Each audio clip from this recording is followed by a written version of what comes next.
আজ এমন একটা ভিডিও দেখাচ্ছি যেটা দেখলে আপনাদের জিভে পানি আসবে।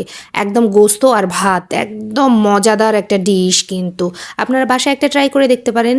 এখানে লাগবে মুরগির একদম গোস্তগুলা সুন্দর করে একদম ডিজাইন করে কেটে নেবেন তাড়াতাড়ি করে, বুঝছেন? আর লবণ দিবেন, চাইলে বিট লবণ দিতে পারেন, আর গোলমরিচ দিবেন। একদম বেসন দিয়ে কোটিং করে নেবেন, একটু ঘি দিবেন আর একটু সয়াবিন তেল দিবেন। চাইলে আপনার পুরাটাই ঘিয়ে করে নিতে পারেন। তারপরে উল্টায় ভাজে নেবেন। ভাজে নিয়ে একটু ঘি দিবেন বা বাটার দিবেন। তারপর রসুন একটু chop chop chop chop chop chop chop chop করে চিকো করে কেটে নিয়ে তার মধ্যে একটু সয়া সস দিয়ে দিবেন।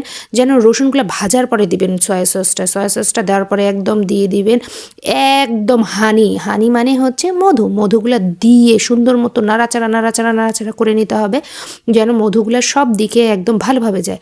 ভালোভাবে দেওয়ার পরে মধুটা যখন উদ্ভট হয়ে যাবে, খতবত করবে, তখন কিন্তু মধুটা ওর গোস্তগুলোর উপরে দিয়ে দিতে হবে সুন্দর করে।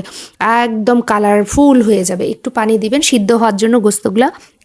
গোস্তগুলো যাহা সিদ্ধ হইতে থাকুক, তখন আমরা একটু পেঁয়াজের পাতা কুচি করে দিয়ে দিব। উপর দিয়ে দিব, নিচ দিয়ে দিব, একদম দেখতে সুন্দর হয়ে যাবে। তারপর একটু ঢাকনা দিব, একদম ঘন করে রসটাকে নামিয়ে নিব।